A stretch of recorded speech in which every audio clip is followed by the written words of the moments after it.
ahead and get started. Thank you, everybody, for being here, and amen, for this testimony night that we have. And we're really excited to hear about what the Lord has done in the Peris family. I can tell you, knowing them for many years now, it's been wonderful to hear a lot more about the backstory to what the Lord has done, and I know it'll be a blessing to each one of you. So we're just going to sing a song. If we could stand before we turn it over to Brother Aaron. I love you, Lord, and I lift my voice. Amen. I love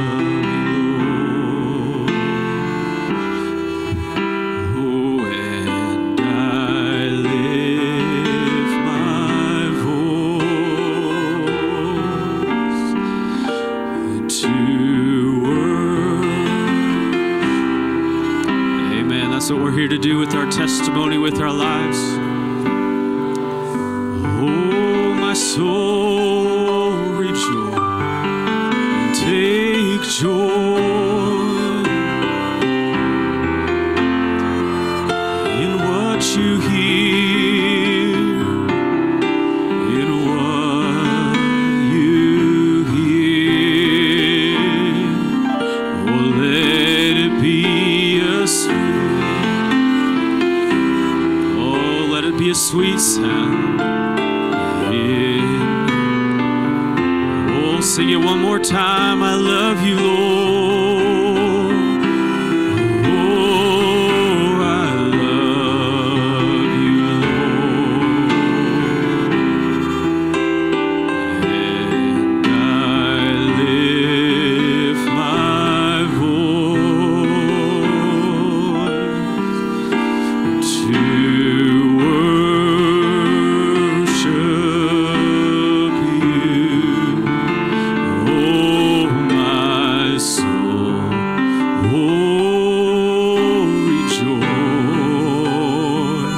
to take joy, my King. Oh, in what you hear, and let it be a sweet, sweet sound in your ear. Like Michael said, thank you so much for coming out tonight for this testimony night and a night of fellowship. You know, it was Brother Michael's desire to do something like this a few months back, and we began talking, and you know, we've been blessed as a church in many, many ways, and the Lord has seen fit in the last few years to have families that have moved in and to become part of us, a part of our church family. And Brother Michael's desire was, you know, he said, we don't want to become a church full of people who doesn't know one another.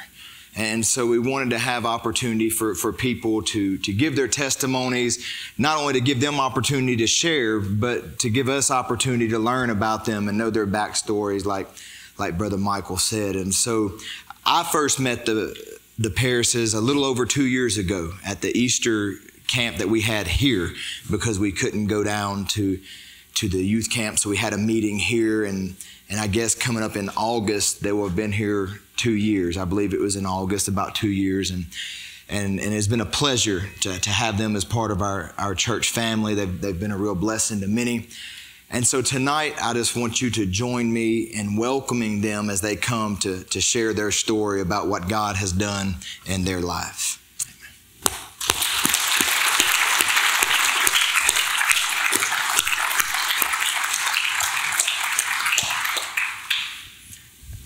Thanks, Brother Aaron.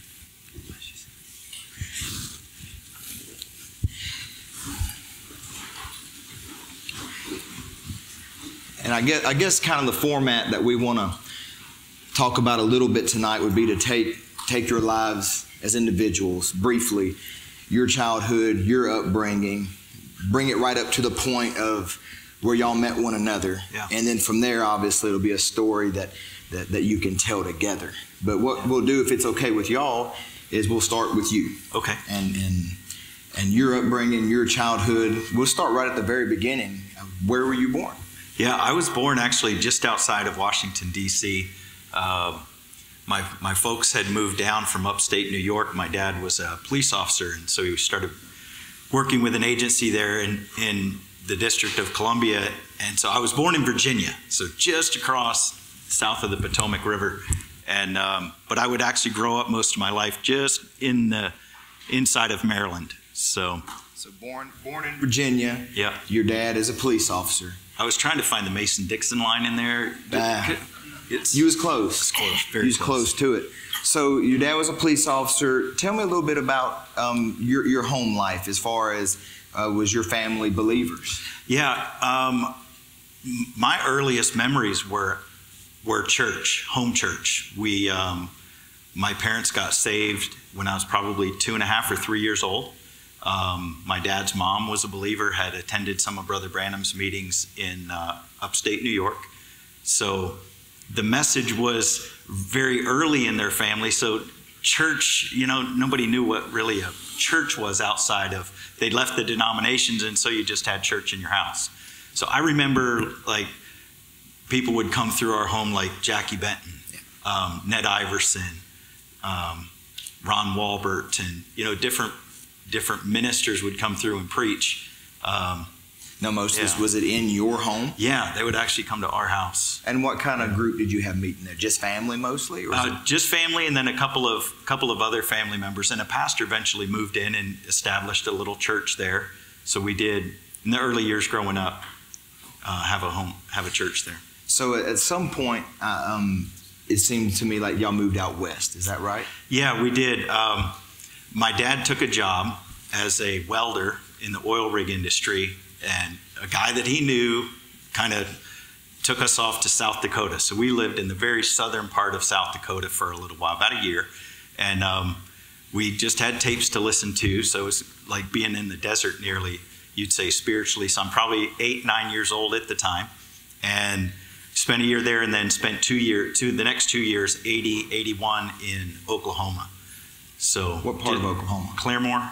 Okay. Claremore area. Where Brother Bryce is now. Yes. Okay. Yeah, right there. So you're born, first 7, 8 years you're in Maryland, and that's when y'all head to South Dakota. Yep. Spend about a year there, then you end up in Claremore, Oklahoma. Claremore, Oklahoma. And do you have the picture, Michael, of Brother Ivan and Sister Ruth?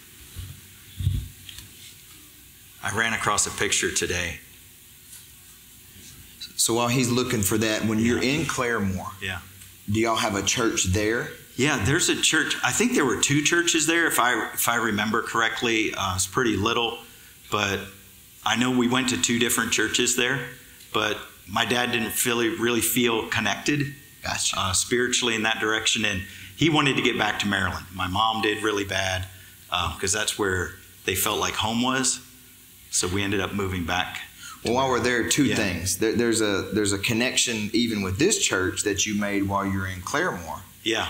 Because you run across what family there? I run across the Ristlers, like to the degree of Brother Ivan had to kill 2 goats to feed both our families.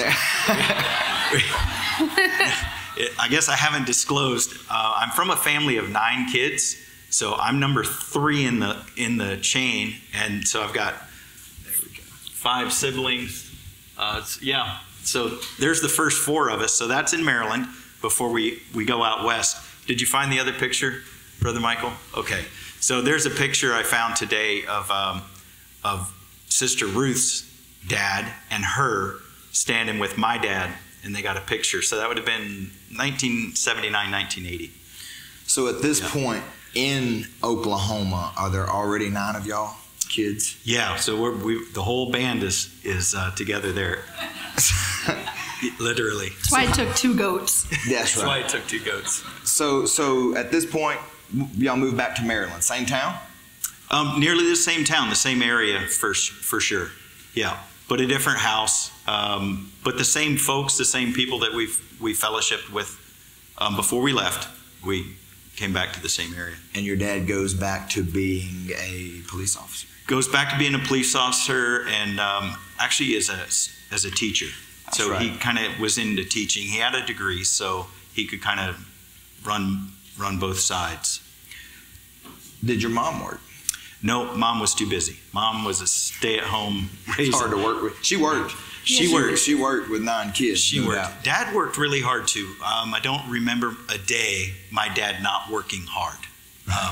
He was a welder, so a steel worker. They're very hardworking people. They generally don't take the pay for what they do because they feel like it's the labor of their hands, and they want to be able to give back. So that was a lot of the years that I was impressed upon me of just the work ethic my dad had. So we're back in Maryland, and let's just put you around the age of 12, 13, 14, somewhere in there. Church is a big part of your life. Yes.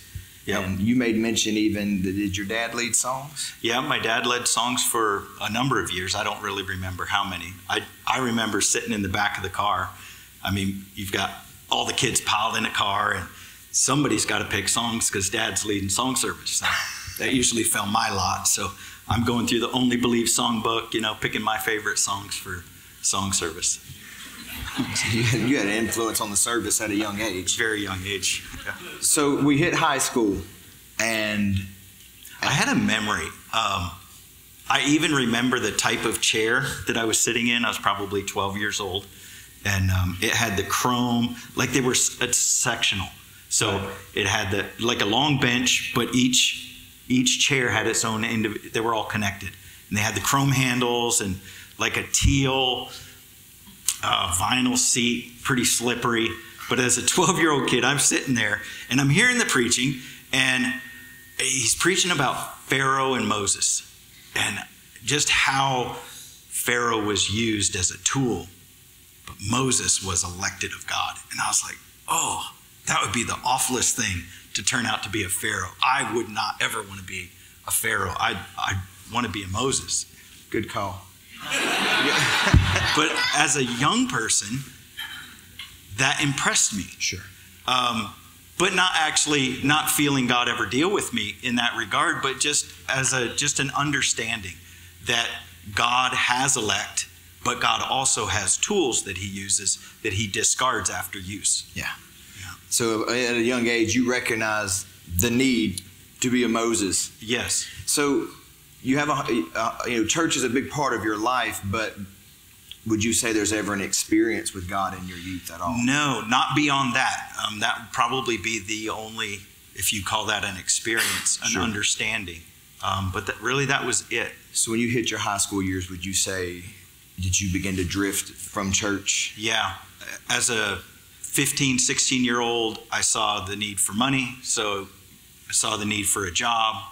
I was able to get a job, get a car, and there started the trek away from home. I started to miss church, and it became just common in the home that you could be at home but not have to go to church. My oldest brother had gone away to college and come back, and he brought everything from the world back home.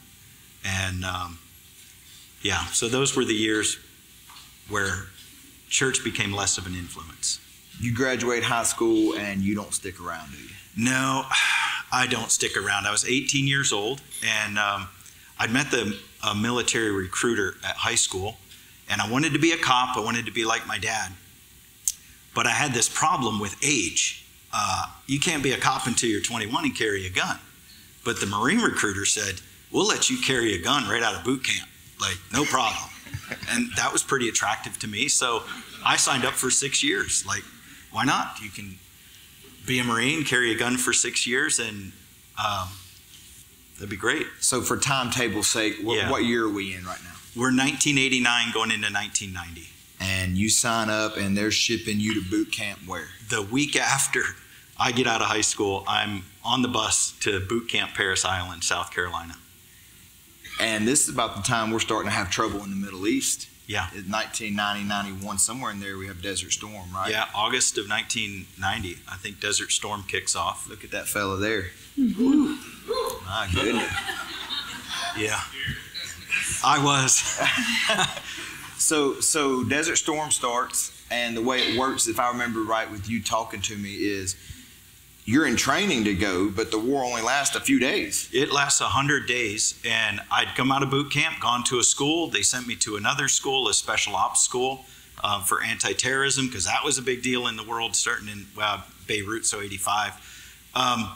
So I was supposed to be going immediately to the desert, and they stopped all deployments. Like nobody else went. So no Marines were coming back. So I went to another school and then another school. So I probably went to four or five schools in that time. Because the schools were empty because everybody was over there. Yeah. So it was a situation where the war had ended, but they hadn't come back yet. Correct. So what all did you get trained in? Just curious. Yeah, so we were in a small unit, so everybody kind of had to wear a lot of hats. Right. So I became an ammunition driver. So I went to the ammo depot and picked up all the ammunition that we would need. I would drive 5-ton trucks. Because I had my driver's license, I could get a bus license, so I drove all the Marines. So we'd go out to the range and we'd shoot $300,000 worth of ammunition in a week. And I went through a swimming instructor school, did that over in Japan as well, flew helicopters and jumped out of the back of helicopters into the ocean. Did a boat school, learned how to drive boats to take Marines to the beach. And you also mentioned like a pre-sniper school or something like that as well. Yeah, right? that was part of the special ops unit. Gotcha. You have to wear a lot of hats. So SWAT is kind of the catchphrase in the secular world. And I did the sniper portion of what you would call a SWAT team. So at this point in your life, you loving the Marines? Yeah, the Marines is a lot of fun. We're busy. We're deployed all the time. There's a lot of things happening. And it's pretty exciting. This brings us pretty close to the point of meeting her as well, right? Yeah. So at some point you end up in California. Yeah, that's where I'd gone to this special unit. So I was there about 2 years.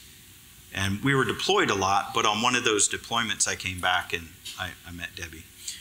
So unless there's something else that you want to add, I'm going to skip over to Sister Debbie. That's now. good. Where were you born? So I was born in Baltimore, Maryland, which is, Derek and I are 2 weeks apart in age, and we were born 45 minutes away from each other in the same area. So Baltimore, Maryland for me, and Falls Church for Derek.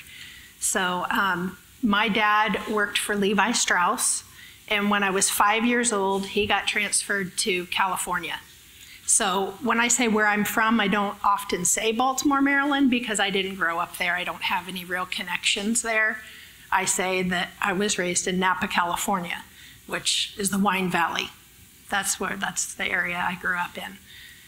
Now Derek said that, Brother Derek tells us that his family was Message believers. Yeah. Yours were not. No. I guess by association Catholic? Yes. To what degree? Are y'all at Mass every week or? No.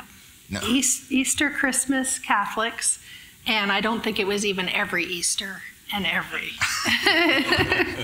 It was occasionally. Occasional Easter Yes. and occasional Yeah. Christmas. So That's right. you spend the majority of your childhood in Napa, Yes. California. With a really good, moral, upright family that was giving. They worked in the community. They volunteered at the state hospital. They volunteered for Special Olympics. Just a good family, and a family that respected God and would never let anyone around them take the name of the Lord in vain, is what my mom would say. Like, you would never do something like that. When I was in 3rd grade, my parents moved me to a private school in town, a Seventh-day Adventist school. Not because we had any affiliation with Seventh-day Adventist or even knew anything about it, but it was just a good private school in town. So they sent me there. So as far as my religious upbringing, I always say, well, it was really Seventh-day Adventist because I went there from 3rd grade to 8th grade. So all of my Bible stories and foundation and everything came from the Seventh-day Adventists. Before we move on, there was a story you told that just shows the hand of God, in your life. Something that happened when you were 5 years old, when your parents were having a get-together at their house. Mm-hmm. I believe it was around Christmas. Was that right? It was a Christmas. My dad was having a company Christmas party. So tell us that story. So I grew up on the river. So in Napa, there's a river that flows through, and we had a dock and a boat, but I was not, obviously not allowed to go down there and be unsupervised. Well, they were having a party that night, and whatever got into my mind, I decided to go down to the dock because I wanted to see the ducks. And I leaned over the dock and promptly fell right in. At that moment, my grandfather had actually stepped outside, and he saw it happen. If he had not stepped outside at that moment, I would not have lived, because I remember being underwater. I remember reaching up. I remember going down and coming up, like the typical, they say you like bob 3 times and that's it. I remember that. I remember being under the dock and not being able to reach up, but he saw it happen, so he ran down, reached into the water, and pulled me out. Glad your grandfather walked outside when he did. At that moment, yes. You had something? Well, little stories like that actually kind of connected us when we first met, because the same thing nearly happened to me. My oldest brother and sister, we like to catch bullfrogs. We had a pond in front of our place, and bullfrogs are fun to catch when you're a little kid, so we're all peering over the edge of the dock, and my brother pushed me in to catch one because it seemed like the thing to do. That's what brothers do. I couldn't swim.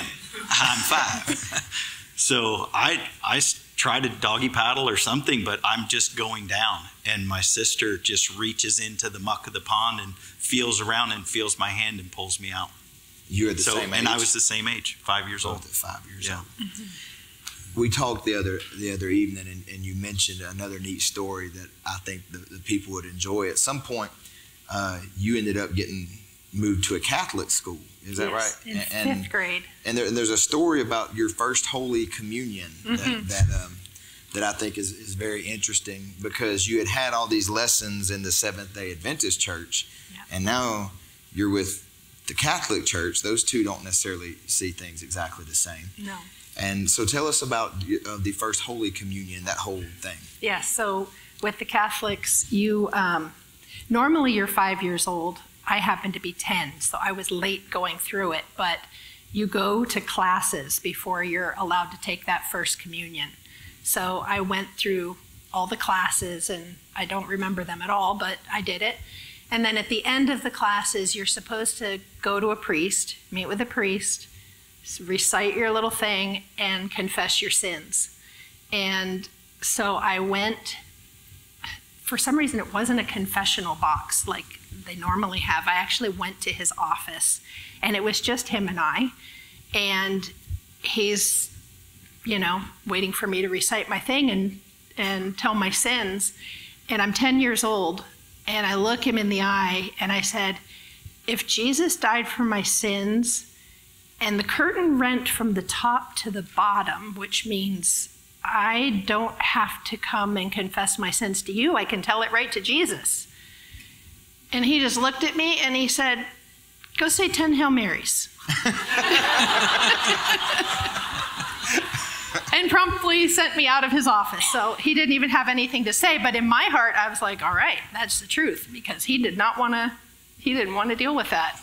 So I went and kneeled down at the pew and didn't say my 10 Hail Marys and walked out, and I'm pretty sure I was not in a Catholic church again after that. So I know we're moving rather quickly, but at some point we end up towards late middle school, maybe early high school years, and you fall in with the wrong crowd. I do. Can you just briefly tell us a little bit about that and where how your family reacted to that? Yeah. So in 8th grade, I didn't want to be in private school anymore. It was junior high years, and that's when things get weird with friends and everything. And so I told my parents that I didn't want to go to that school anymore and that I wanted to go to public school. And they let me. So I went on to public school, started out okay, and then quickly became not okay. I got in with the wrong crowd of people, just the new wavers, the purple hair, all of that stuff. So that's the group of people that I felt comfortable with because I don't know, I just did. So I wound up in the wrong crowd of people. and taking me down a wrong path. We're not here to judge you, but I just got to ask, did you have purple hair? I did. Okay. I just wanted to know if you were just hanging out with them or if you had the purple hair too. It was brief. And even the time in the public school was brief because my parents saw, obviously, I mean, your child's got purple hair, there's a problem. You got problems. So it really, in 10th grade, they took me out of public school and sent me to boarding school. And I find that extremely interesting because I guess I knew that boarding schools still existed, but typically you think of that as being something way old-fashioned, way back in the day. But they just told you, okay, we're sending you to live at school. Yes. Was there a religious affiliation to this school? Back to the Seventh-day Adventists. Back to the Seventh-day. They really did have a big part in your life. They so really tell did. us just briefly how long you were at boarding school, how that experience was for you. So it was good. It did get me out of that group of friends. And, well, I mean, the funny thing about boarding school is you've got rich kids there. So the rich kids are going to boarding school, and a lot of them are getting sent there because they were like me. They got in with the wrong crowd. So I laughed and told my parents after the fact, I said, there was way more drugs at boarding school than I ever had opportunity to get to in public school. But I wasn't doing that there, to be honest. I did get in with a nice group of kids, and things were going well for a while. But then I was turning 18, and I just decided that I didn't want to be there anymore. And because I was turning 18, I called my parents and I said, I'm turning 18. If you don't come pick me up, I'm just going to walk. And they came and picked me up. So at the age of 18, you're done with school. I'm done. And it's ridiculous because it was January of my senior year. Like, I could have just finished, but no. So you moved back home Yes. and things go swimmingly? No, because I've still got this attitude, and my parents, they say, okay, fine, you're not going to be in school. You got to get your GED. You've got to get a job. And I said, great, that's what I want to do anyway. So I got the job, but I wasn't getting along with my parents. So at 19 years old, I moved out. And what year are we in? 1990. Yeah, so 1990. So we're fastly approaching meeting. So let's try to bring this together. Yeah. So you tell me how you end up on the day that you meet her.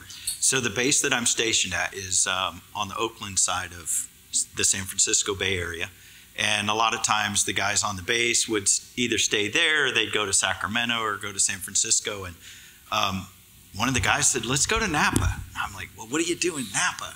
He goes, I don't know. Let's go find out. So we drive to Napa with not a lot of understanding of where things are or anything. And we find a bar to pull into, and we pull over. It's early in the I'd say early in the evening. It's like 8, 9 o'clock at night, not really late. And I'm the designated driver. So we're just hanging out, seeing who shows up at this place and shooting pool. And I meet Debbie. Mm-hmm. I'm sitting at the other end of the bar. Ooh, he's cute.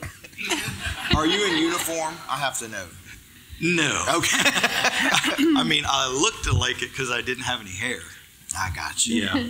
And so y'all meet each other, and it was interesting because y'all told me y'all clicked right off the bat because born in the same place, a lot of same life experiences. Yeah, we started sharing stories of like, where are you from? Where are you from? And, oh, really? Oh, that's interesting.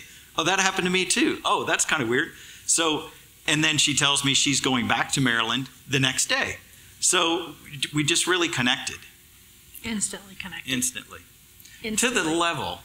Yes. So I was leaving on vacation, and so I had not dated a lot, amazingly, when during this time period of my teens and everything, because anytime I would be talking to someone, if it would start to get serious, I would cut it off. Like, I did not want any kind of serious relationships. So usually a boy would last like 2 weeks, and that would be it. And so anyway, met Derek, and then the next day, going back to Maryland to be with family, I told my family I met the man I'm going to marry.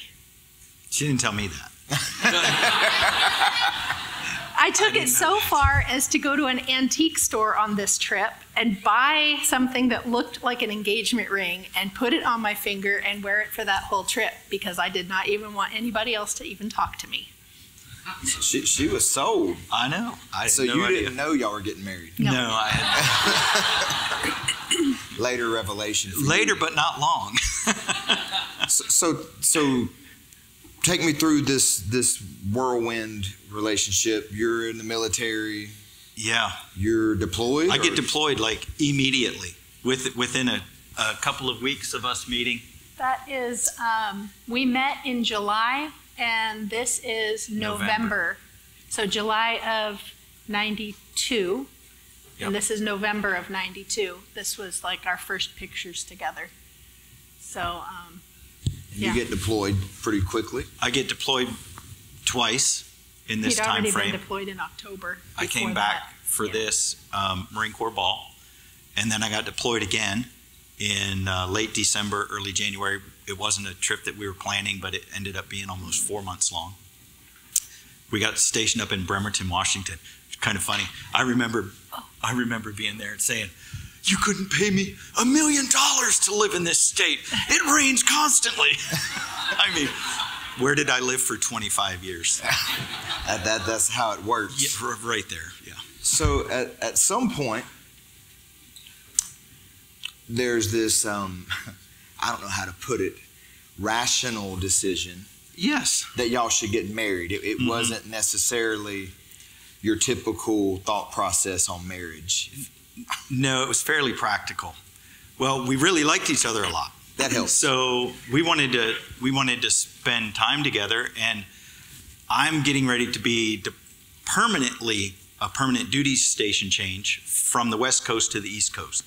I'm going all the way to North Carolina for the next 4 years, and that's a long time to be away from Napa. So we had this couple of conversations on the phone in January of 93, and I said, it really makes sense to me if you were to go with me. Now, it would be expensive, though, because we'd have to get a house off the base, and it's not really going to look very good if we're not married. So don't you think we should get married? Of course, I didn't know that has been sitting there all along. She's been waiting on you to. Yeah, with that's a right. net. He wasn't there. There was no down on a knee, here's a ring situation. No, I just popped that She asked me if I antique was. ring I was back on a on payphone. again. I'm on a payphone in the barracks, in a hallway, on a knee. I know. No pictures to prove it, but there I was. No special moment. So she agrees. She agrees. That it would be cheaper if y'all get married because y'all can live on base. It's just the Yeah. smart thing to do. Because they'll pay for us to move if And we get married. move. Like, they give you a house there. Makes perfect sense. Makes all the sense in the world. So, all right, so you told a story that I loved about trying to convince your commanding officer Yeah. that you were going to get married. But in order to do it, you had to be allowed to come home early. I do. I've got to leave the deployment early to come home to get married. And about 3 months out, I start trying to convince my commanding officer that I need to be let loose early than everybody else. Everybody else got to stay behind. And I'm going to get married. And so he did everything he could to convince me to not go. So one night I'm out walking dry dock on a nuclear sub, and he comes out there. He says, "Oh," I don't know if I was a Lance Corporal or I probably was, just a kid. He goes, "So, understanding is you want to get married?" I said, "Yes, sir." He says, "You realize you have to go home early?" I said, "Yes, sir." "I've seen 1,000 of them not work out. It's probably not the thing you want to do." I said, "No, I really love her, sir." I've heard that 1,000 times." He says, "Well, tell you what I'm going to do." He says, "I'm going to give you 6 months to think about it. See that ship over there? That's the Nimitz. It sails in the morning. I'll cut you orders and you can be on it. And I'll let her know that you just couldn't come home." I was like, gulp. "I can't do that, sir." So I had to convince him that I wanted to go home and get married. So after he tried to talk you out of it, and it was just, you were convinced that cheaper was the way to go. So y'all get married and you come home, you're planning a wedding this whole time. The whole thing all by yourself. So it's a good thing that your officer let you come home early. Yeah. Because there was a wedding being planned. There was. Now we have pics. Yeah. And y'all get married in what year? In April of 93. Yeah. 93. All right. Now, I'm going to stop right there for a minute. All this time. Yeah. All this time has been a couple of months. No. All this time. Nine months, actually. Well, no. 9 months. I'm referencing all this time, meaning when you left home. Oh, yeah. Till now. Yeah. We've been, about 3 years? Mm-hmm. Has church, the message, God, any of that playing any role in your life at all? No, except one moment when we met with the Episcopal priest who was going to marry us. We had to meet with him because he's got to tell us, what's going to happen. And he says, I'm going to stand up here and, the whole entourage. And I said, when you go to pray for us, will you pray for us and end your prayer in the name of Jesus Christ and not in the Trinity? He just kind of looked at us. He goes, yeah, I can do that. And I don't know why I had that in me to ask or to say, but like that was the only fleeting passing thought of God or any kind of truth. Had to be in the name of the Lord Jesus Christ. Yeah. It was important. So she knows nothing of your upbringing. No. Y'all are getting married, and how many times have you met his family? 0. 0. Yeah. Mm-hmm. Yeah. So let's fast forward to the first meeting. Yeah. There comes a time where you're going home to see family. How long have y'all been married? Or are y'all? Is it June? So yeah, a 2 couple months. of months. A couple of months we're married, and I'm getting stationed in North Carolina. So we have a couple extra days to drive across the country. And she smiles because it was an exciting trip. and meet my folks. So she's never, I haven't told her my background. It's interesting, when you're in the military, you're either Catholic or you're Protestant or you're Pentecostal or you're Baptist or something. And I grew up in a little tiny message church from the time I was born. I don't even know what a Pentecostal is. I don't know what a Baptist is. I've never been exposed to anybody. I don't know what a Protestant is. I don't know the difference between all these things. So I would always just say, I'm just a Christian. Right. So when she asked me, what's my religion? I would just say, I'm a Christian. So your level of shelter even went to the fact of not even understanding other religions or anything at all. At all. Having no Let clue. Alone what I believed. True. Yeah. So y'all are heading to meet your family, and she has no idea. No idea. What's your impression when you walk in the door? Do you have a picture of the house, Mike?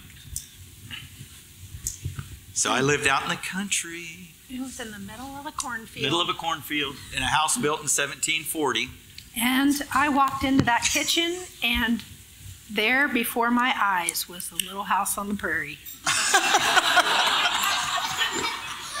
And I'm looking around at these people, and I'm like, what is this?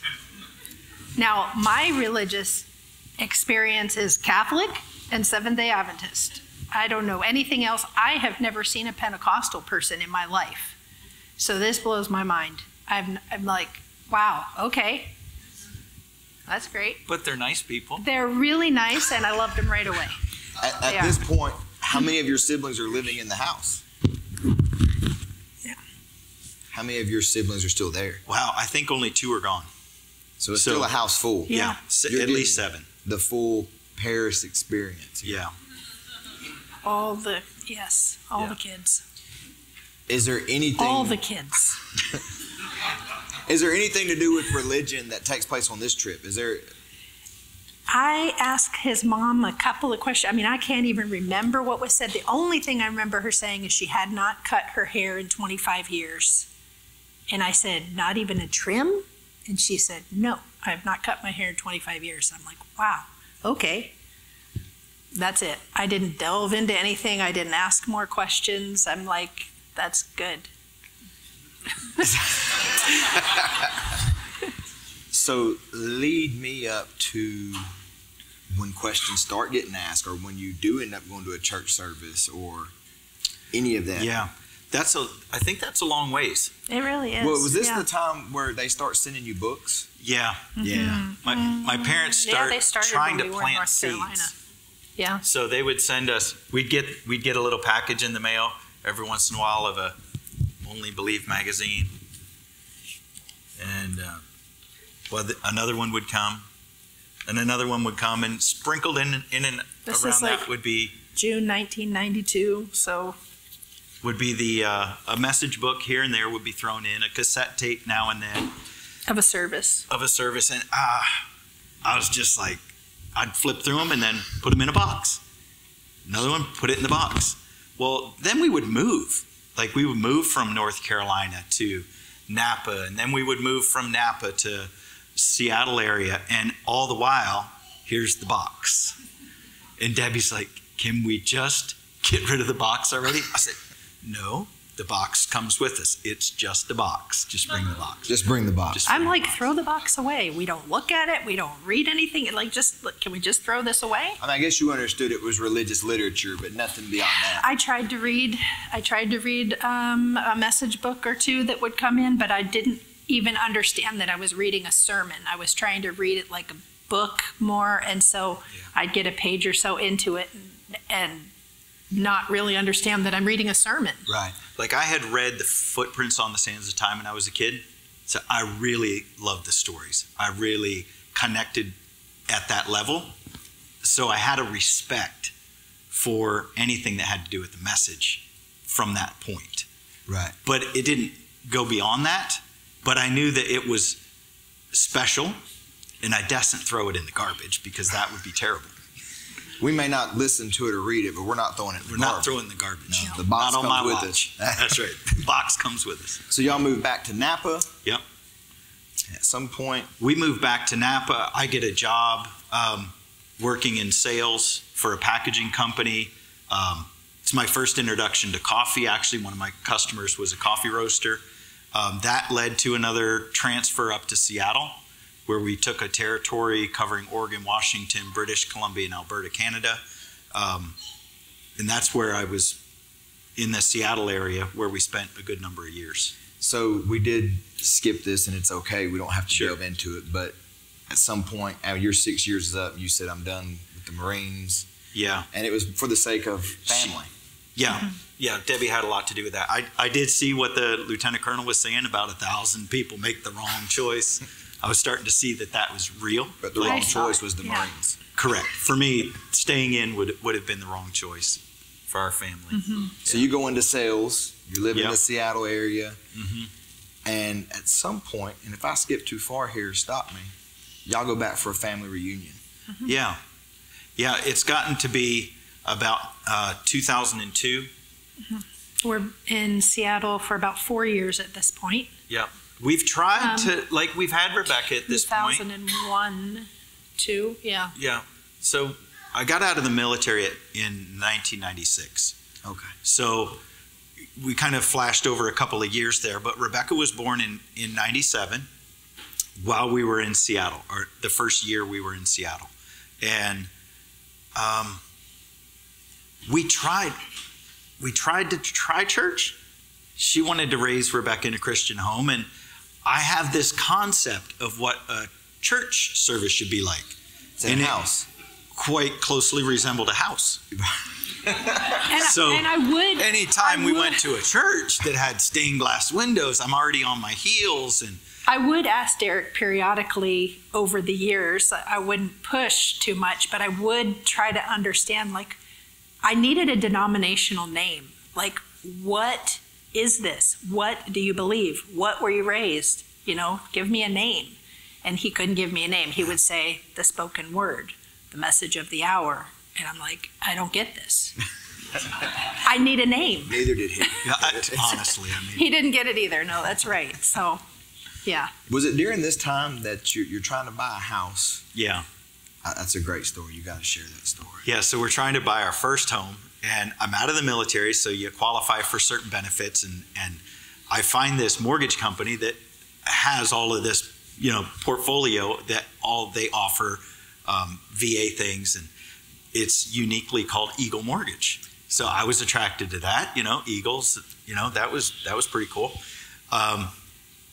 And somewhere along the line of meeting with him and talking to him, it turns out he's a message believer and invites us to church at his house.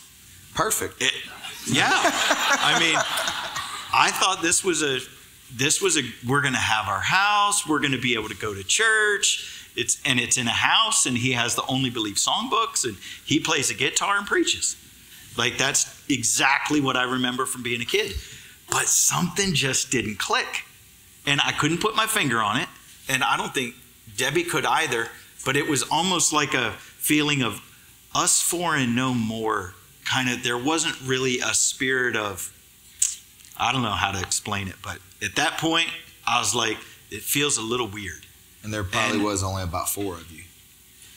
Yeah, maybe. If both of his other kids showed up.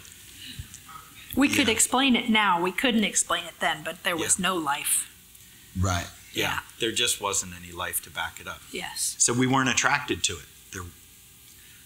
So that cost us about 2 years, because that was in late 1999 to 2000. So you go to that church service or 1 or 2 times. A couple of times. And then after that, the years without it again. Yeah. Until we go to Maryland to a family reunion. So in 2002. Take it from there. Yeah. Do you want to tell that? Yeah. Do I? So in 2002, my parents organized, my siblings organized this family reunion. So there's going to be all 9 kids and significant others. So it takes a pretty good sized beach house to get everybody coordinated to come together. And so we're all there. And I don't know, we spend 2 or 3 nights there. But the weekend comes along. And anytime you go to mom and dad's house, it's, you don't spend the night Saturday night and be there on Sunday morning, because you're going to church or you're going to get asked to go to church. You're going to get asked to. They never made anybody. They didn't make anybody go to church, but some felt more obligated than others. And I didn't feel obligated. I just, no, we're just not going to church until somebody pipes up. On Saturday night, we're all sitting around drinking, having a good time. And wine coolers. We're drinking wine coolers. And my mom says, so who's going to church with me and Bruce in the morning? And we will. I'm like, we? Literally raised my hand. We'll go. So you were excited. I wasn't excited, but I don't know what she's going through, because at this time, Debbie's kind of been, you've had Y2K, you've had 9/11, the Twin Towers have fallen. So she's had a baby. So she's going through things that I'm not going through. She's reading the Left Behind series. She's been raised in the Seventh-day Adventist, where they teach you to go through the tribulation. Right. That's just part of their protocol. So there's something in your heart that is stirring for something. I mean, there's.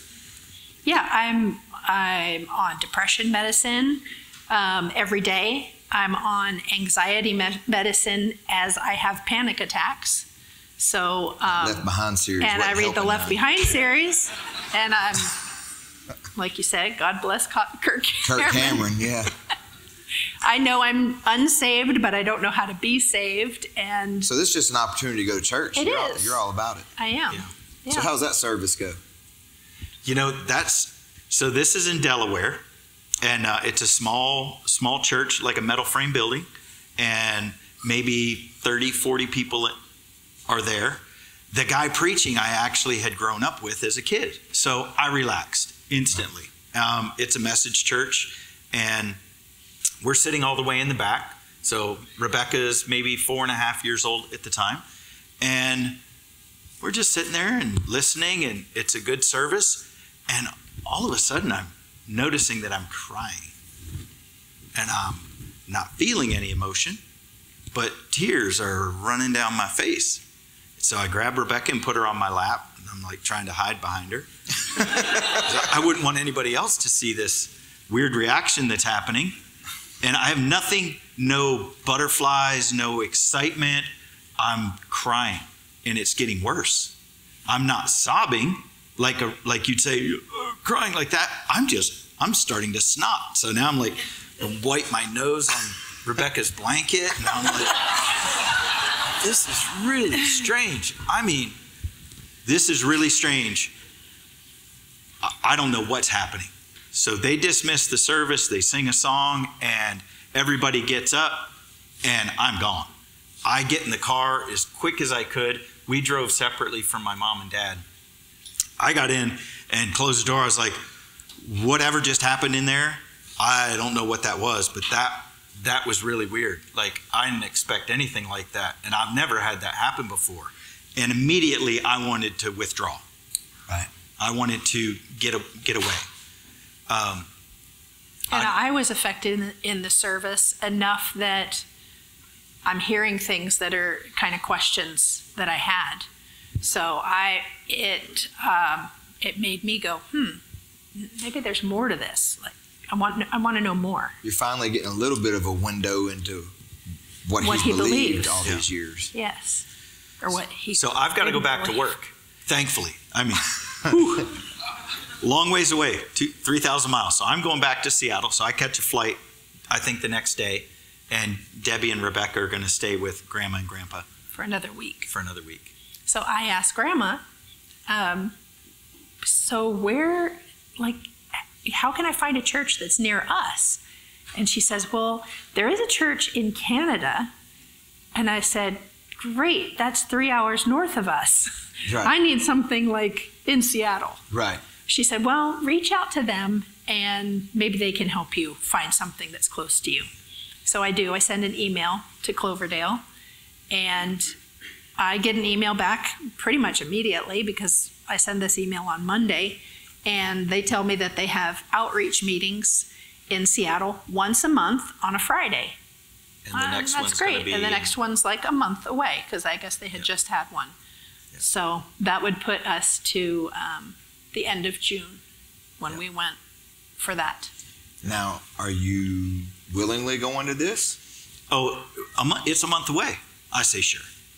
Sure. A lot can happen in a month. She might forget. She didn't forget? No, she didn't forget. No, I was excitingly waiting for that month. I tried to work late that day. I tried to come up with every excuse why I couldn't get home. Finally, she calls me, and it was like death if you don't get to the house right now. Matter of fact, you don't even have time to come home. Meet me halfway. So we had to meet at a Red Robin and leave my car, and I had to get in her car. But by then, okay, it's fine. We're going to go to church. It's Friday night. We didn't have anything else to do anyway. It's going to be fine. So we drive through these neighborhoods, and you get to an industrial park and then South Tacoma. We're in Tacoma. It's not like the nicest area. No.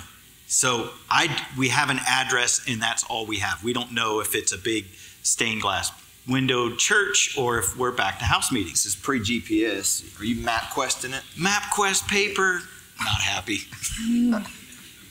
But we get to a place that matches the address, and it's a house.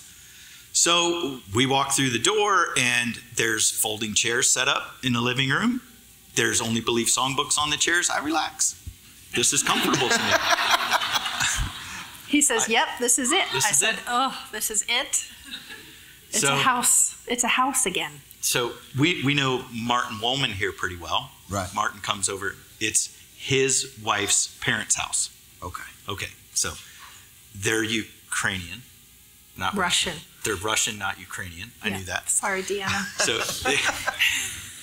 their mom really loved ivy, the kind that grows across the ceiling if you put fishing line. So the whole ceiling is covered with ivy. Looks amazing. So like plants. Yeah. Mm-hmm. So you walk in and everything's ivy. For her, it's not relaxing. No. To me, this is fine. I pick up the Only Believe songbook, and I remember that song, childhood memories. Yeah. Start coming back. So I'm pretty relaxed. Until the guy gets up to start speaking in Russian. Now all of a sudden it doesn't make sense.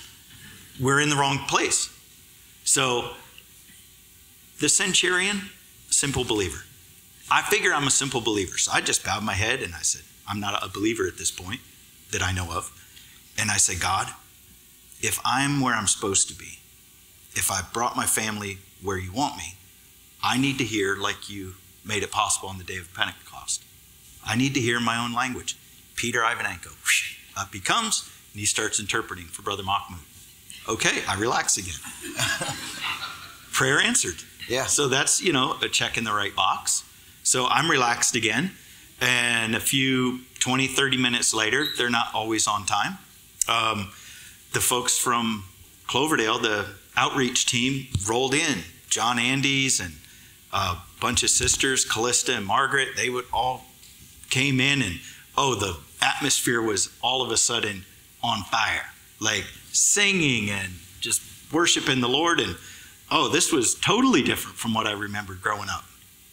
And this guy gets up and he starts preaching, and I mean, we're talking preaching. And all of a sudden, I realize I'm hearing the same service I heard a month ago. The same scripture, the same references, and I'm having the same reaction. This time, I realize it's God. And I realize I'd missed it before, and I'm not panicking, but I'm so excited that God's actually speaking to me. Yeah. I'm so excited, I'm throwing in the towel. Like, it's over. I'm going to serve God, and it's going to cost me my family. I'm going to serve God, and I don't know where I'm going to live. But God's dealing with my heart. And that night, I totally surrendered. I knew Debbie wouldn't accept it. Her whole demeanor of being in the space was... The ivy on the roof wasn't doing it just for wasn't her. working. So you're the one that pushed for this. I was backpedaling so hard. And I'm just like, what have I done? I forced this. What have I done? This is terrible. So it's obvious to everyone, in this moment that it's happening. Brother John Andy said I was just like a light bulb, just totally lit up. So I'm shaking his hand, and wherever Cloverdale is, I'll be there on Sunday morning. And I'm out the door and get in the car and close the door, and I'm just singing inside. And I hear this ka-tunk on the other side. And at the moment, I said in my heart, I've lost Debbie, but it's going to be okay. And that ka-tunk, I said, you may be going to Cloverdale on Sunday, but I'm not. And I said, that's okay. Me and Rebecca will go. It'll be fine. And I just had the thought in my head, yeah, right, you're taking my child to Canada. I didn't say that out loud. Probably got ivy on the roof of their church. I needed a bargaining chip on my side, so I'm taking Rebecca. Yeah, I am completely running the opposite direction, and he is completely surrendered. So this starts a chain of what you'll call supernatural events. I go home that night, and I'm happily reading my Bible. I'm reading it like it's brand new. Are you kidding me? This is really what it says. And so I stay on the couch that night in the living room, and sometimes I sleep, sometimes I pray, sometimes I read, and not really concerned that my other half is unhappy upstairs, going to bed. Yeah, I'm laying in the bed still going, what have I done? I'm seeing my life pass before my eyes. Now the TV's got to go out. Now I've got to put on a skirt all the time. Now, all this list of all these things I've got to do just by observing Derek's family and knowing how they live. Little house on the prairie. Little house on the prairie. Yeah. Coming to your house. Yes, and now I've got to do that. Yeah. So I wake up the next morning, and he's still down on the couch, and he's reading the Bible. And I am just scared to death. What have I done? And I go into our office upstairs, and I am still searching, and I do still want the truth. So I just bow my head right there in the office, and I say, Lord, if this is the truth, you need to let me know. And he said right back to me, just follow your husband. Okay. Like this huge weight came off me, because suddenly I didn't have to put on a skirt. I didn't have to throw out the TV. I didn't have to do anything just go. Just go with him. He's not asking me to do anything. Just go. Right. Okay. So I get up from that prayer and I lean over the railing and I said, okay, we'll come with you on Sunday. Hey, I was happy. And I got a traveling companion. Now you got to remember, I'm practical. yeah, he didn't want to say anything to mess it up. So he was just like, all right, that's great. So That's it. To make this work, we're going to Canada. It's 3 hours away. So we're just going to make a day of it. Yeah. It'll be like a mini holiday. We're going to drive to Canada, have We have to get up we'll at go to 6 in church, the morning. We have to leave at 7. hit a Starbucks on the way, get a coffee. It'll be a nice time. Mm-hmm. Not really realizing that God's about to change your life. Mm-hmm. Right. For real. You're in it for a holiday. And the Lord says, keep coming. So we drive up. So our first service was on a Friday night. Sunday morning arrives. We head off to Canada. And we're still MapQuest days. That's right. Nothing's changed there. We have a paper map with an address. We printed it out on our computer, and we pull up to the Canadian border, and we've got all of our documents. And who's in the car in front of us? Hallelujah, brother! You made it! Brother John! Brother John, Follow me. follow me. So we followed Brother John to church. We threw away MapQuest and never looked at it again. It was so great because we're driving into another country and we don't know where we are or where we're going, and it just took every worry off. So our first service, we look like the world. You got to remember, we don't look like this. We walk in and sit down, and pre-service music is playing. We're crying. This atmosphere is amazing. They start singing. We're crying even worse. And now we're looking around at the people smiling and clapping their hands. They've been here so long. They've become formal and indifferent. Look at us. You don't even feel this atmosphere that we're feeling. But we didn't know that We the couldn't Lord's figure out why they weren't crying. starting to wash you. Right. They've been washed. We didn't know that. Mm-hmm. So we cry the whole first service, and as the service comes to an end, Brother Biscoe's preaching, and I remember having this fleeting thought of, what if you've picked the wrong church? Great. Here I sit amongst people that appear to be pretty nice. They look good. The preaching sounded good, but how do I know? Right. Well, okay. The Pentecost thing worked, so I better pray. So I bow my head and I pray, and I'm like, God, I don't even know what to ask you for. The only thing I can think of is, like, if you could have, because I don't know Brother Ed's Brother Ed or Brother Biscoe, I just said the man preaching, if you could have him relate the story of the man from Chicago. I don't even know the story, but he sent his son out west to find a wife, and Because the stories from childhood, you can still pull the stories. Because I read the footprints on the sands of time, and so that's the only thing I can put my finger on and say, I remember that. If he could tell that story. The service finishes and he walks away, closes his Bible and walks back towards his chair. And my heart sinks, because now I'm like, I've got to deal with the reality that I've just asked for something, and either God didn't answer or he answered. Brother Ed turns on his heel and comes back to the podium and tells the story. Wow. Verbatim, like every detail of the event. So I'm crying all over again. I'm so happy because now I know that I'm where I'm supposed to be. Right. And we leave the service and actually asked to meet with Brother Ed and explain to him who we are. I know we look like we're right out of the world. We are.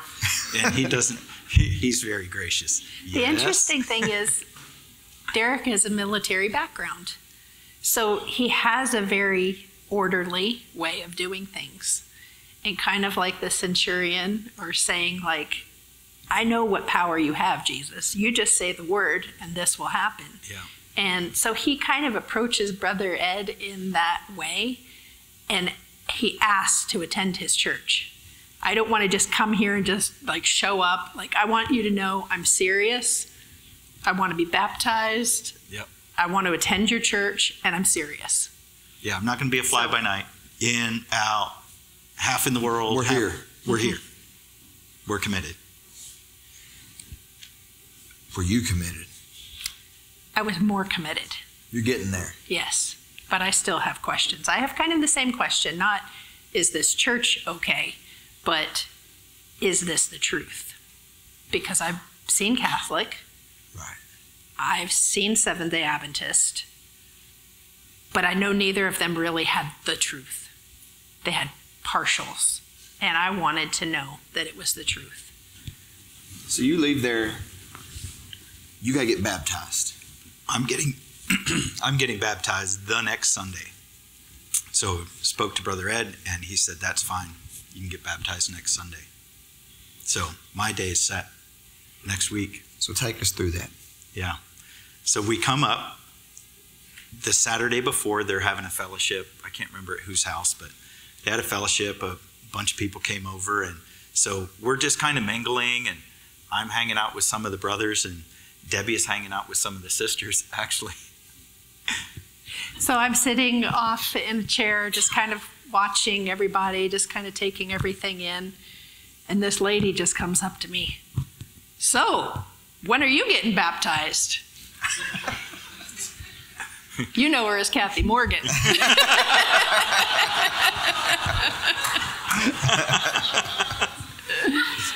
And I look at her and I say, I don't know. I know I should.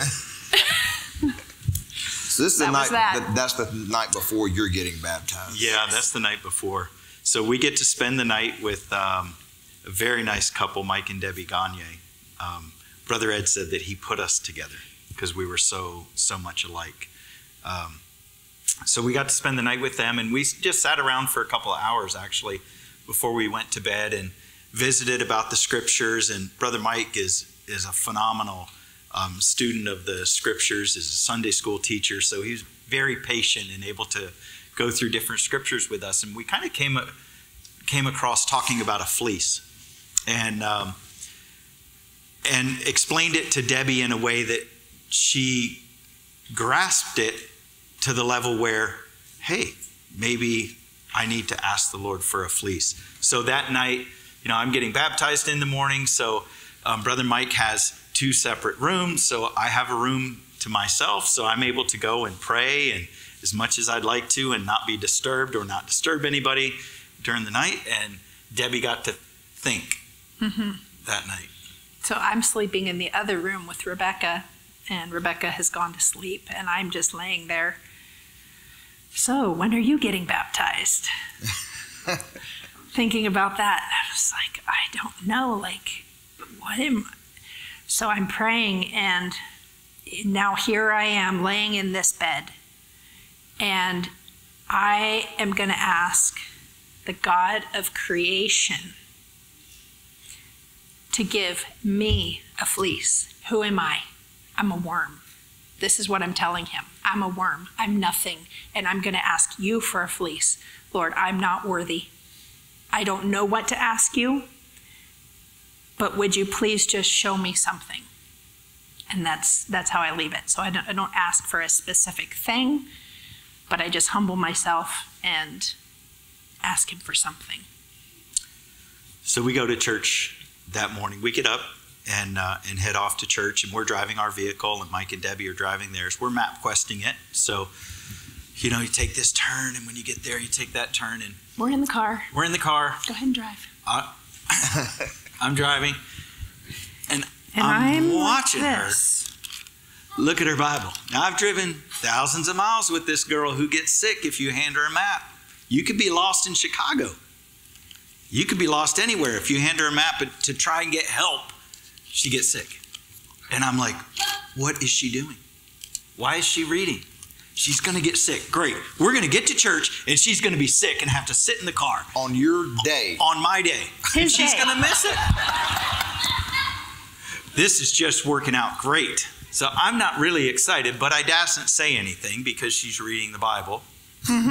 So I don't get sick, which is a near miracle in itself, and God could have left it at that, really, but it didn't even dawn on me that I didn't get sick. But I didn't get sick. For some reason, I had the Book of Life on my mind. So, I mean, I've got a little bit of a religious background, so I know some words, some things, and I thought of the Book of Life. And so I just am looking in the back concordance and, okay, where does it talk about that in the Bible? And I'm going back and forth, and I'm trying to find the part in Philippians where it mentions the Book of Life. And it's, I go back and I keep going to the wrong scripture. 3 times in a row, I go to Philippians 4:8. Finally, brethren, whatsoever things are true, whatsoever things are honest, whatsoever things are just, whatsoever things are pure, whatsoever things are lovely, whatsoever things are of a good report, if there be any virtue, if there be any praise, think on these things. It doesn't say anything about the Book of Life. Finally, I find it. It's actually Philippians 4:3 where it's mentioned. And that's when I close the Bible. I'm like, okay, finally found it. Yeah. That's what I was looking for. Okay, done.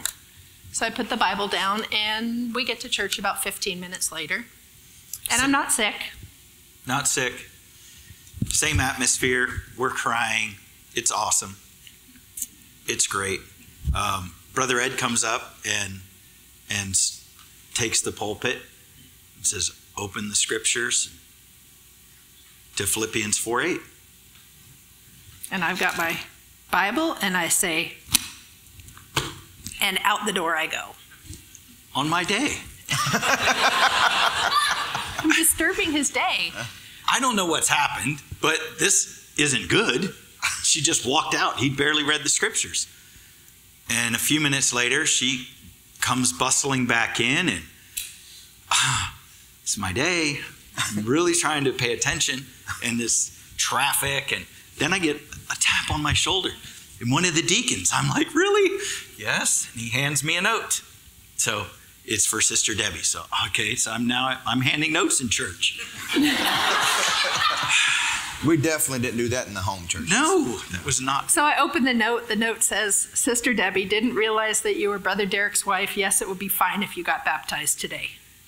So then I have to read the note because she hands it to me to read. So then I read it. Now I'm happy. No.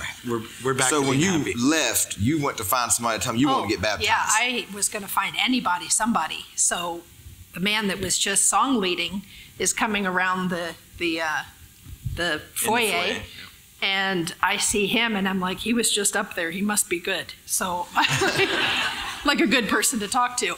So I go up to him and actually lay hands on his lapels of his coat. And I'm crying, and I said, I have to be baptized today. And he's like, okay, sister, we'll get you taken care of. Just calm down. Relax. Like, we'll get you. It'll be fine. So, okay. And then I go back inside. So your day became y'all's day. Mm-hmm. My day became our day, and I got her back. That's awesome.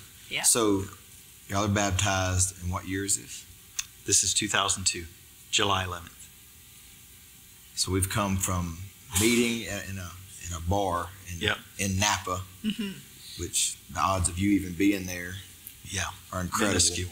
Yeah. To now we are in Canada being baptized together. Yeah. You know, God's going to get you no matter where you are. Yeah. He's going to find you. He's going to bring you where he wants you. Yeah. And I love how he just, in his own way, as it related to what you needed and what you needed, would reveal the truth to you. Mm-hmm. You know, he speaks to us all in different ways. And he did it in the way that you needed it. So y'all get baptized together, and we're going to go through this next part quickly, but y'all are all in. We're all in. You're all in. So this is 2000. You just told me, but 2002 you said, or 3? 2002. 2002. We're 31 years old at this point. So Brother John and I connect really quick. He actually prayed with me that first service, at the end of the service for, 45 minutes or an hour. So we connected really, really well. And so they would have the outreach meetings every month down in the Tacoma area.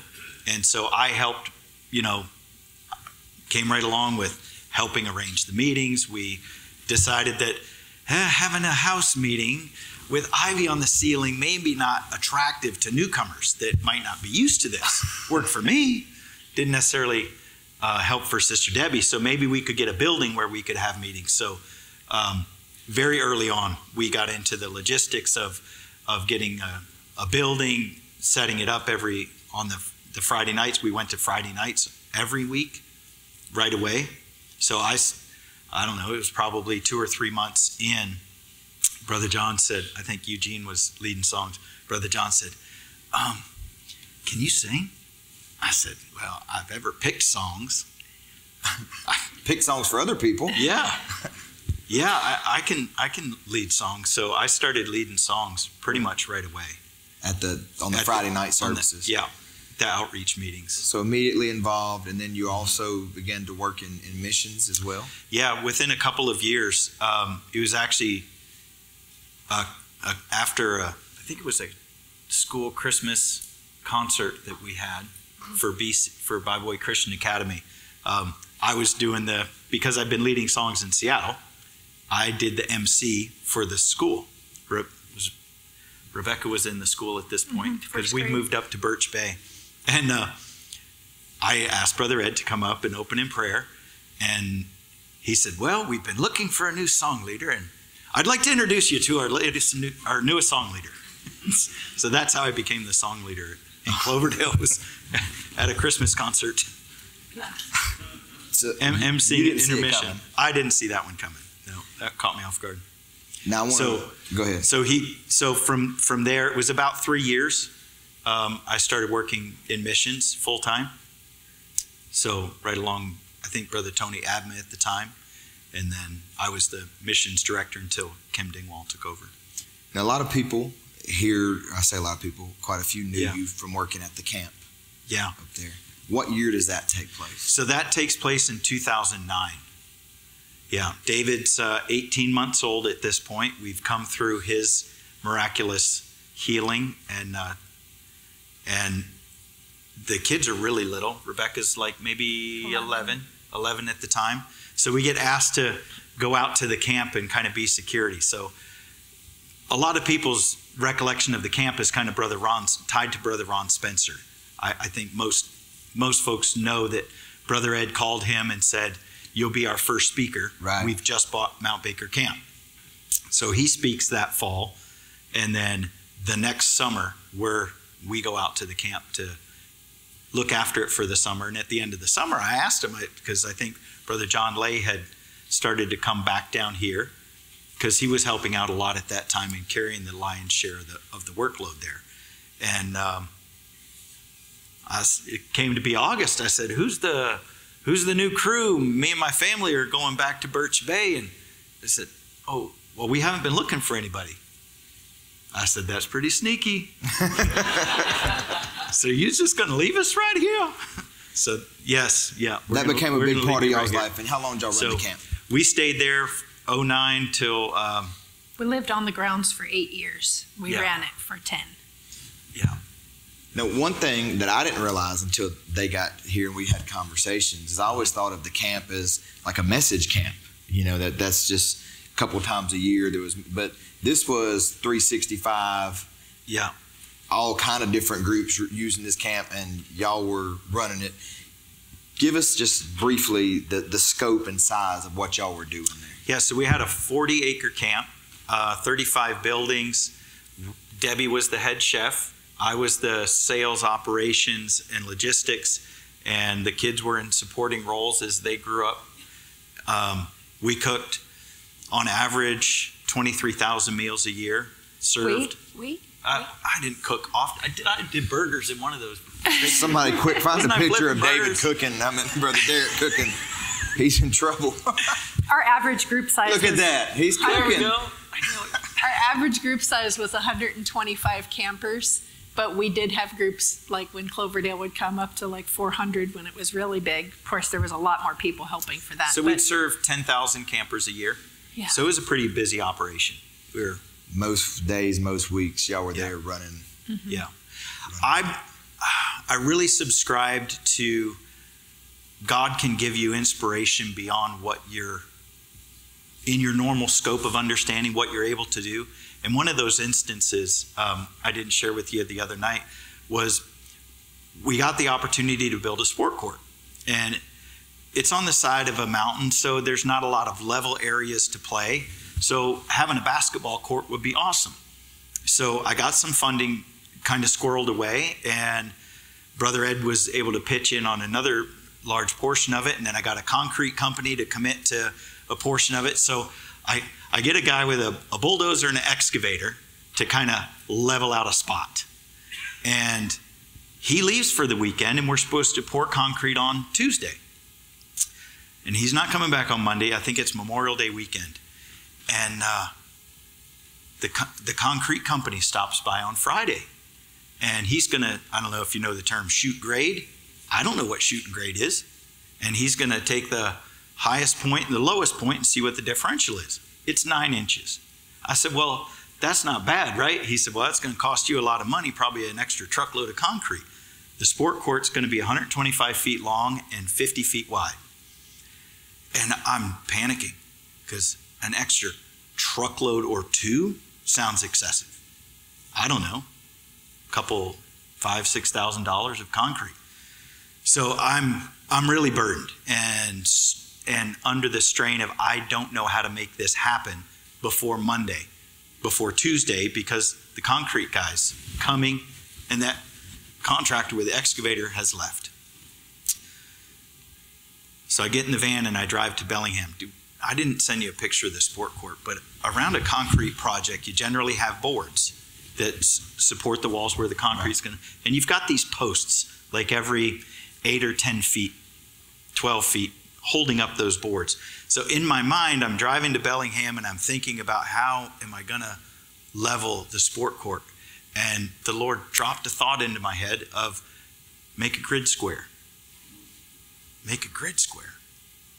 And just pull a string to every post across from each other all the way down the sides and then across the ends and make it squares of 12-foot squares.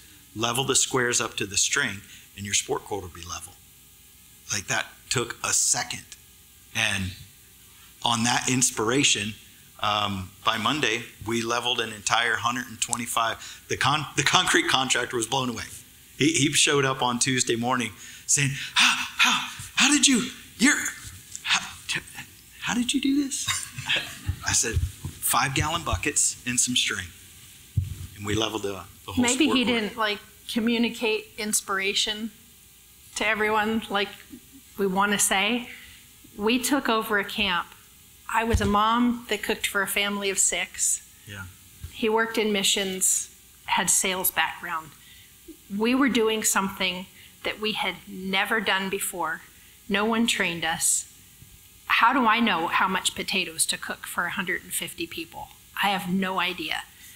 We were under a constant prayer, asking the Lord for inspiration, like praying for wisdom with everything we did. We needed help. Like I lived on James 1:5. Guaranteed. So this lasts how long? The whole camp experience? Yeah, the whole camp experience, really. Was how many years? Yeah, about 10. 10 years, and 8 of those were on the site. grounds. We lived on grounds. Yeah, in the mountains. Now we're getting closer and closer to your arrival here. Yeah. 2020 comes. 2020 comes, and Washington State is probably up there, well, the West Coast.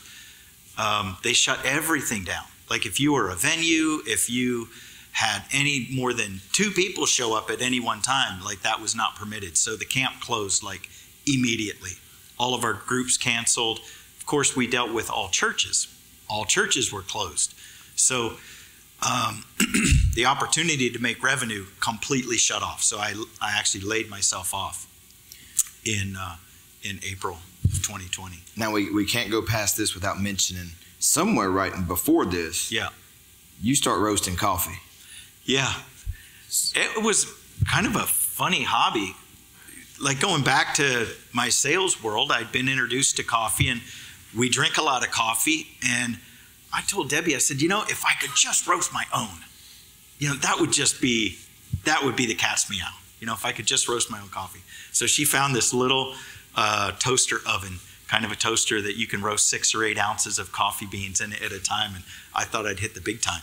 So that was literally the extent of what we thought was going to be our roasting coffee for you. Mm-hmm. Yeah.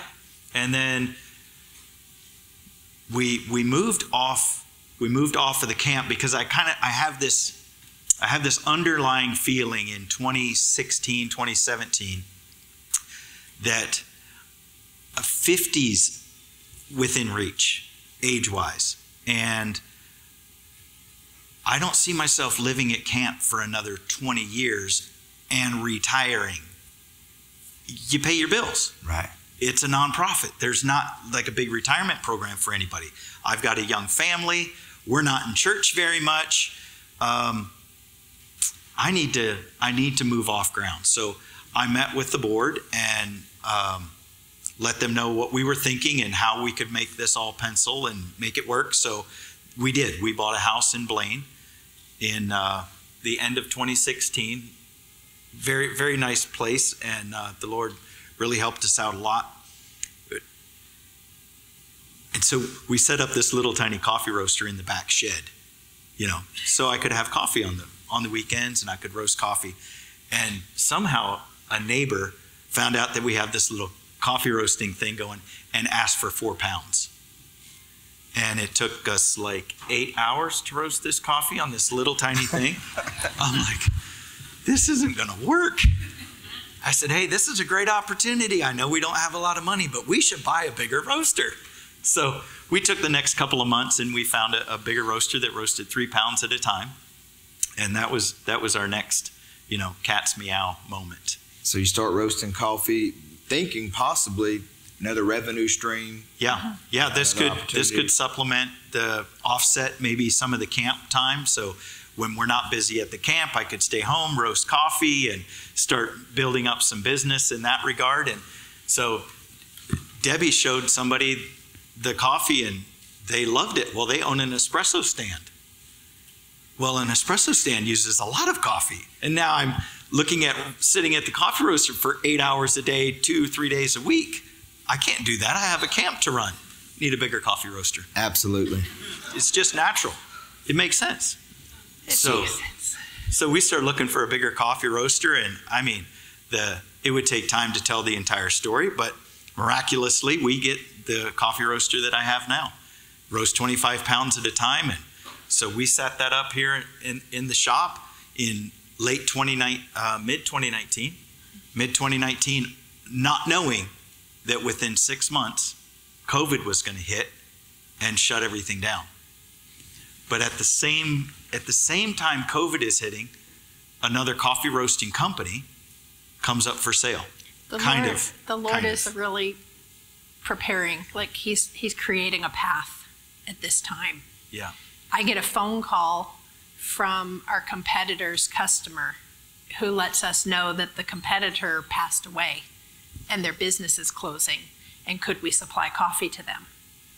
Well, I'm not thinking about coffee to supply them. I'm thinking our competitor's closing their business and Derek needs to go talk to them. So we try to call him, can't get a hold of him. So finally I'm just like, let's jump in the car and drive over there and see what it's all about. So it takes 40 minutes or so, 45 minutes, and we pull in and the door's cracked open. There's hardly nobody around per se. It's in an industrial park. And so we walk in the door and this lady's at the back of the warehouse packaging coffee, and she said, I'll be with you in just a minute. It's my last bag. And I said, oh, that's okay. I was just popping in to see who's running the show. Oh, no, we closed. I said, closed? She's like, this is literally the last bag and we've closed. Ever. We're done. I said, who owns it? And she told me who it was. And she said, but she's not taking any calls. And I said, who's close to her?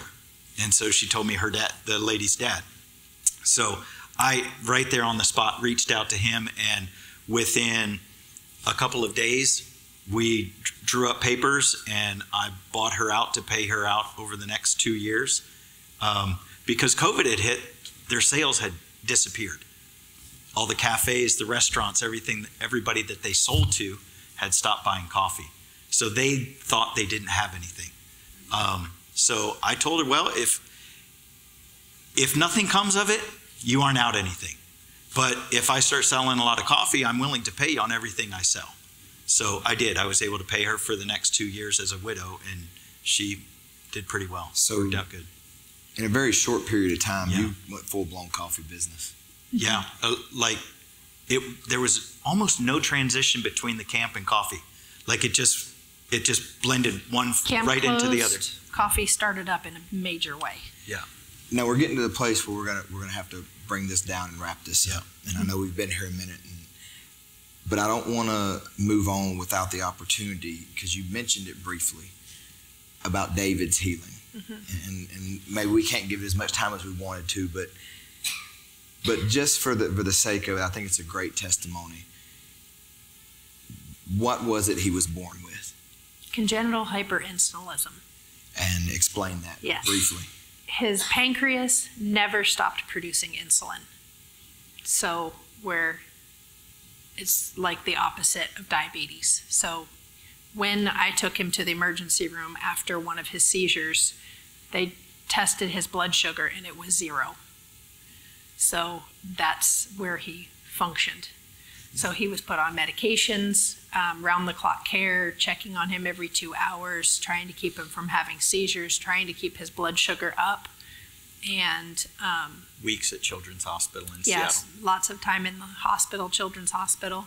And basically you get to the place to where your only option is take out The pancreas. the pancreas and intentionally make him a diabetic. Yes, That's your only option. because the pancreas won't turn off.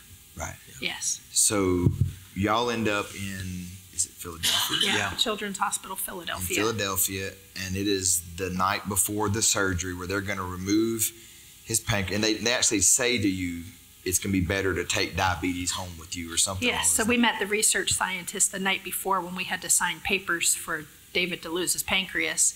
And the research scientist looked me in the eye and he said, you want to take home diabetes. You don't want to take home hyperinsulinism. And I said, I don't want to take home either. Right. He said, I understand, but you need to sign the paper. So David's 10 months old at this point. At this point, it's been nothing but health struggles and health troubles. And, Yeah. you're sitting there. It's got to be tough signing papers going, I'm going to make him a diabetic. But at the same time, Well, you it's a realize lesser of two evils type you situation. realize that the struggle's not going to end because now you've got to maintain insulin and there's still medication involved, and so doesn't really feel better. So that night, you go to Google. Mm-hmm. This is the night before the surgery, and just tell them what you come across. Yeah, so I had actually searched a lot all throughout David's sickness because you're looking for anything you can to try to help your child. But that night, I start searching again for alternatives. Like there's got to be something else. And I come across a medical journal where someone had pancreatic cancer, and the doctor did a procedure called a Roux-en-Y, which the pancreas looks like this. It cuts off this part of the pancreas and reattaches it somewhere else. That's what a Roux-en-Y would be. That's the easiest way to explain it. So I find this online and I just close my computer and I say, that's got to be it. That's got to be the answer. And that's it. We go to sleep, and the next day we take David down for surgery. They medicate him and the nurses take him away, and the surgeon comes in. The surgeon is one of 2 people in the entire world that work on the condition that David had. So there's him in Philadelphia Children's Hospital. There's another surgeon that's at Great Ormond Street in London, England. 2 men in the world that do this. David is case number 104 in Children's Hospital, Philadelphia. Like in history? In history. Yeah. At this point, he's number 104. So the surgeon walks into the room in a suit, very powerful man. Like, he's the guy. Yeah. And he says, do you have any other questions? I haven't even asked him any questions. I haven't met him before. So I said, yes, if you have the opportunity, will you do a Roux-en-Y on David's pancreas? And he looks up at the corner of the room and he says, yep, turns on his heel and walks out the door. At that moment, when he looks up to the corner of the room, I look down at his hands and I just pray, not his hands, Lord, but yours. And that's it. He walks out the door. That's the last time we see him. Never saw him again. And you're wondering what in the world's a Roux-en-Y? Yeah, a ruin who? I hadn't even told Derek. What? Derek did. He turned to me right after he walked out. He said, a ruin what? What did you just ask him to do? I said, I don't really know, but I found this thing on Google. Let's remember that I got my GED. I did not even graduate high school. I have no medical background. That was inspiration from the Lord. And he does it. He does it. Successfully. So he resects David's pancreas. They slice until they take out the part that's producing insulin nonstop. They reattach his pancreas down below so that it still produces digestive enzymes. It still produces insulin. It still functions just like it would have if it was still in one part, but now it's in two parts. And now because of that, other children who have the same disease, it's actually listed in the pamphlet as an option. Yes. Yeah. Because of what happened with David. That's awesome. Yeah. That's an incredible story. So didn't you say like immediately his blood sugar leveled out? Yes, he came out of surgery. He wasn't even awake and his blood sugar was completely normal. And I said, he's not on any medication right now, like for the condition? She said, no, he hasn't been on that since last night. He's not on anything? No, he's not on anything. His blood sugar was 70. Wow. It was normal. Well, praise the Lord. The procedure was so new when we were checking out, and you're going through, all the things with the nurse that checks you out. Right. And Debbie said, can you see in there where it says definitively how much of David's pancreas was removed? And she said, it was like 95%. And Debbie's like, no, it should be more like 15%. And we're trying to see the notes, the surgeon's notes, because he dictates. And she's like, no, it would have been 95%. Here, see right here. That's not biologically possible. I don't think they could do that. And Debbie's like, what did they do? He only has 15% removed. So he ended up with only. So it was 15%. such a new thing that even the staff nurse there, was like, no. it didn't make sense. Yes. We thank God that you found that medical journal on Google. Yes, that's right. That's incredible. Yes. So I wanted us to tell that story, and I'll bring us back. It's 2020. Yeah. You're no longer able to go to church. Yeah. A lot of people all over the world weren't able to go to church. But it got to the point where in Canada it lasted even longer. You were unable to go. Things were shut down. Yes. You began streaming here and there. A lot of people were streaming different things, and God's really doing things in your home at this time, dealing with your children and drawing you closer and just opening hearts. And they stream, or y'all stream, the Oklahoma youth camp. Yeah, we I think we got a link for the Oklahoma meeting, so we started streaming those. Those were awesome. I mean, I don't know if it had been probably a year, but since there were any kind of camps, really anywhere. Right. And so the end of the Oklahoma meetings, and then I think Brother Andrew Glover came here out on Wednesday and night. preached. And so we streamed that, and Lily said, Dad, whatever we've got to do, you've got to get us to their Easter meetings. They're having camp at church for Easter. We've got to be there. And in the back of my mind, I'm like, okay, COVID, flying, the tickets, the cost of everything is just going to be insurmountable. Like, we're not going to be able to put that together. And but I said yes. A lot can change. A lot can change, but which the kids know a lot can change. And they've seen me change before, Oh, we're going to do vacation in a couple of months. And a lot changes. We don't go on vacation. So that potential disappointment has kind of ever been set up and happened in the past. And I felt like, I told Debbie, I said, I don't think we can afford to fail. I think we've got to figure out how to pull it off. So let's see how many miles we've got. So I scrounge credit card miles and miles from bonuses of this thing and that thing. And I said, we're really short. Like, we're only halfway there. And I said, didn't you sign up for an Alaska Airlines card or something like that some time ago?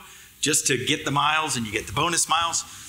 And Yeah. I think it took us a while to find the card. She sat on hold for like 2 hours. 2 hours? Yeah. And finally the guy, he's like frustrated that this person's still on hold and it's not just going away. So he's like, ma'am, you don't even have your password to your account to even verify that you have any miles. She goes, I know. That's why I'm asking you. He's like, please hold. So he puts her on hold again. He comes back. He's like, all right, it's all set. Here's your account. Here's your password and everything. And she's like, well, how many miles are on there? And he's like, looks like 105,000. So it's like 100,000 miles on there. I think he just put them on there to help her go away. Like, there was we have not spent $100,000 on anything with a credit card. So here we miraculously have enough miles. For all of us to come for $60. $60 each? No. Total. All 6 of us. So like you got- $10 a person. We flew to Louisiana.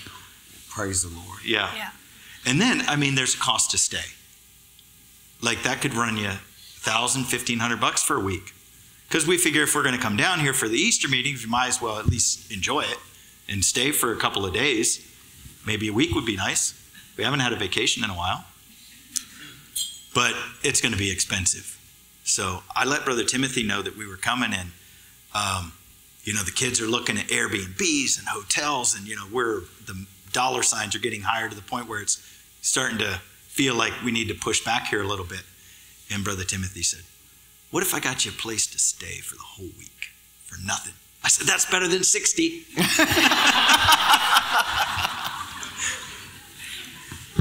So we came, and So it we was amazing. It was over the top. Yeah.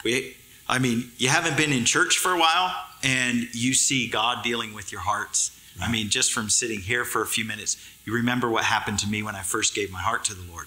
And I'm seeing that same level of reaction happening in my kids. Right. And that's what you want. Like, you can have a lot of things, but if you can have that, what wouldn't you do? Amen. That's right. So we went home from the Easter meetings very impacted by church, by the people, by what we had seen God already doing in our lives, the way that he'd set up things for us. We were walking down the main street of Minden, and a guy who we know now. But you didn't know then. We didn't know then. He stopped us on the street. Like, we're on a Saturday, Main Street's pretty quiet, and he strikes up a conversation with us. Asked what we do, asked if we're visiting, and he said, yeah, we're visiting from the Pacific Northwest. Oh, are you moving to Minden? No, we're not moving to Minden. It's hot here. Not moving to Minden. We live in the Pacific Northwest. It's cool. He's like, well, what do you do? I said, well, I'm a coffee roaster. Oh, we need a coffee roaster here. We need a coffee. Matter of fact, we need a coffee shop in our town. We don't even have a good coffee shop in this town. If you moved here, you could roast coffee and have a coffee shop. I mean, he's setting it all. I don't know him. So we get in the car, and I'm like, this is a little weird. I mean, this guy's asking us if we're moving to Minden. Like, that's so. He comes back and knocks on the window. He said, don't give up on us. We need you in Minden. And I just thought, that is really strange. Well, I've told other people that story, and Mike Wise in this town is not known to be outgoing, not known to be one that would approach anybody and talk to them just out of the blue. So I felt like that was, you look back now, I was very taken back by it because we're from the Pacific Northwest. We don't talk to people unapproached. We observe from a distance. And If somebody waves at you on the, like you're driving down the street and somebody waves, you're like, what are they doing? do I know you? That's the So- Pacific Northwest. Anyway, we were feeling definitely a pull to go. We didn't know where the Lord was leading us to go, but we were feeling that, and I can't give you a real reason why, but it was happening.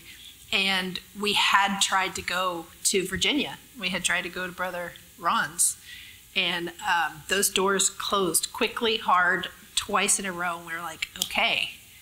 And so that's... Yeah, you know when you're coming to a season, but you don't know what it holds. Yeah. You know, Brother Timothy has preached on seasons and changes, and when you're coming to spring, you know that there's going to be leaves on the trees, but you don't really know what they're going to look like till they actually develop. You don't know what the blossoms are really going to look like. And so we felt the season changing, but really didn't know what it was going to develop into. And as we went through those first Oklahoma camp meetings and God moving on the young people and then coming here, we really started to see the picture developing in the way that God allowed us to come, and some supernatural things that he did for us when we went back home really just showed us that this is where we needed to be. And we got to be with Sister Kathy again. I mean, Little piece of home. Little piece of home. Well, thank y'all Yeah. so much for sharing. And you know, churches are built on good families, strong families. And through the years, we've had that here, strong families, strong foundations. And we're just thankful that another piece was added, and that hopefully that y'all have been as blessed to be here as we've been to have you here. Yeah. And what I'd like is for the rest of the Peris family to come join their parents up here on the stage right now. And I know they've been here for 2 years. I'm going to get out of the way because I'm not family per se.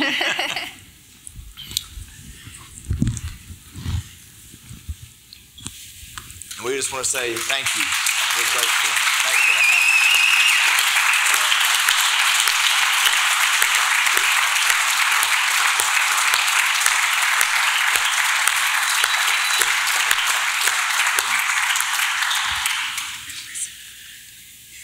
You can go. Okay. We could go too, right? You're free. Yes. No, Brother Aaron hasn't dismissed us. Oh, okay. No, we're going to let you be dismissed. Thank Okay. you. Why don't you give him a hand again?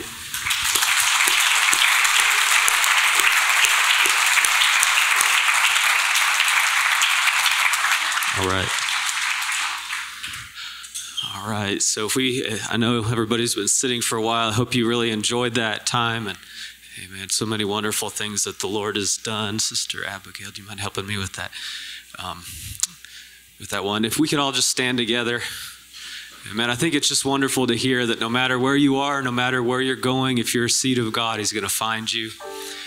Amen. He's going to find his own. If you know this song, just sing it with me. Oh, God will make a way when there seems to be no way. He works in ways we cannot see. He will make a way for me, and he will be my guide. Hold me closely to his side, with love and strength for each new day. He will make a way. He will make a way. Oh, sing it again now. And God will make a way where there seems to be no way. He works in ways we cannot see. He will make a way for me.